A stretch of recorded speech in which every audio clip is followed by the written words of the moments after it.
Even if you are strictly a fan of European football, chances are that you know Flamengo.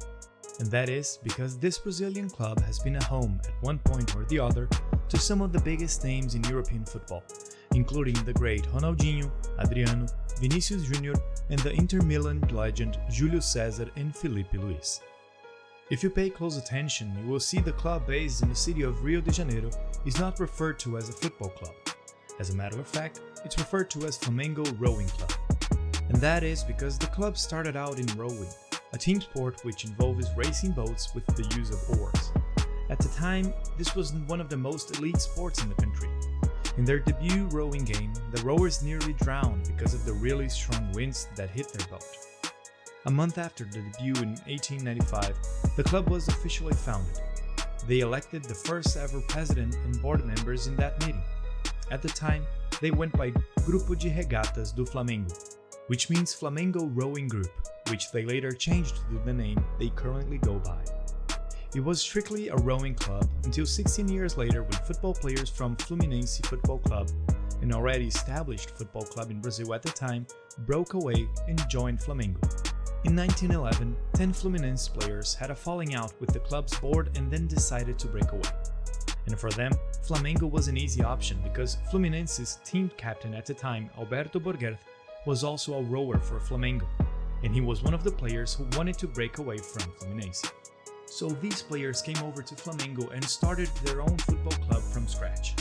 They felt it was a much better option than staying in Fluminense or joining bitter rivals, Botafogo. On the 24th of December 1911, the football arm of the Flamengo Rowing Club became official. The Football Club of Flamengo played their very first game the following year and they made history in more than one way. It was their first ever official game as a football club, so surely it was historic.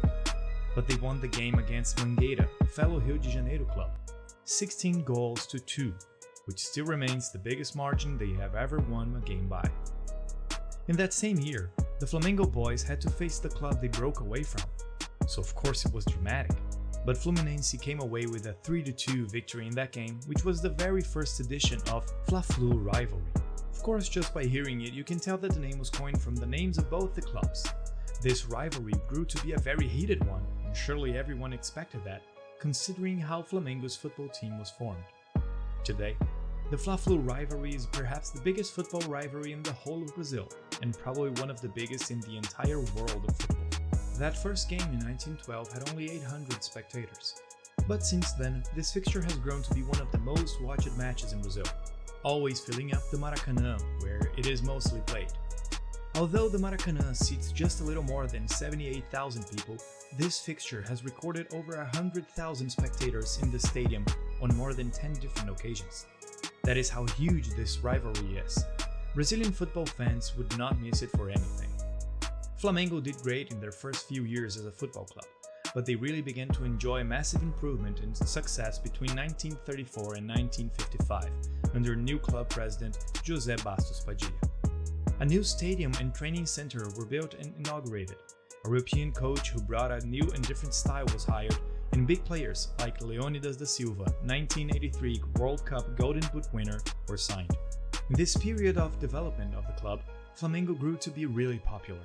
In 1939, the team won their first title after a run of 12 years without any trophy, and that was ushered them into a very successful period in their history. The club won 3 consecutive state titles between 1942 and 1944, a feat which they repeated about 10 years later between 1953 and 1955, and then 3 times more since then.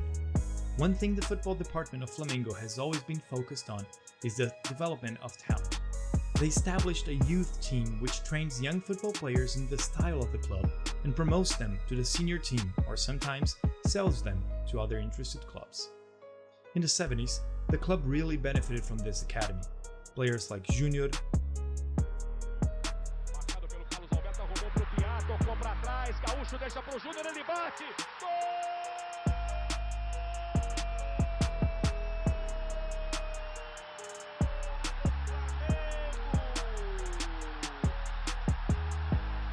Leandro,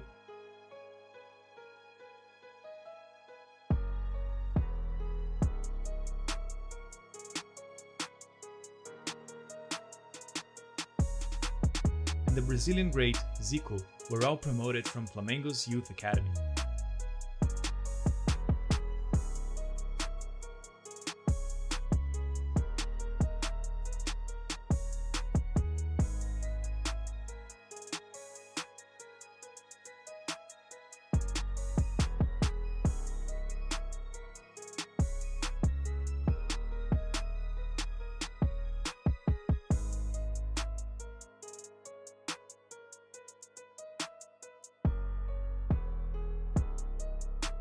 They, along with other players like Carpegiani, Agilio, and Chita, formed the golden generation of the club.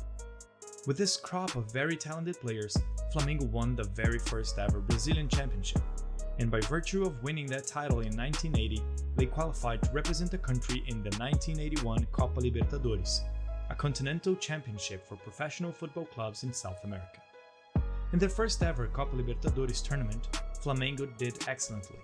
They cruised to the final, winning all their games, and won the first leg of the final against Cobreola at the Maracanã. They lost the second leg to the Chilean club in Chile, which required that a third leg, a tiebreaker, be played at a neutral venue. The game was played in Uruguay, and just like he did in the first leg in Brazil, Zico scored 2 goals for Flamengo to make them South American champions for the first time in history.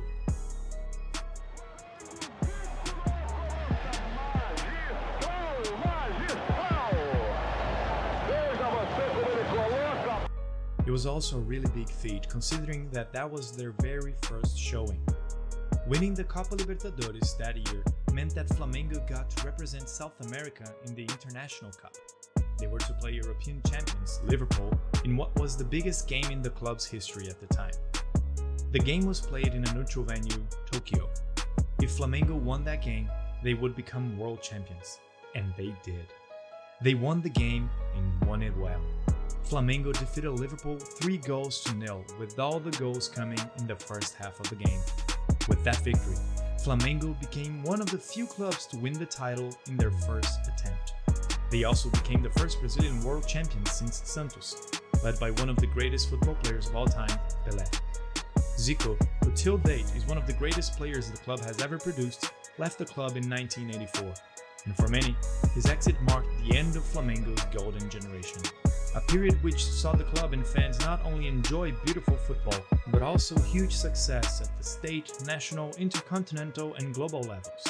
Till date, the club has not recorded any period of better success than this.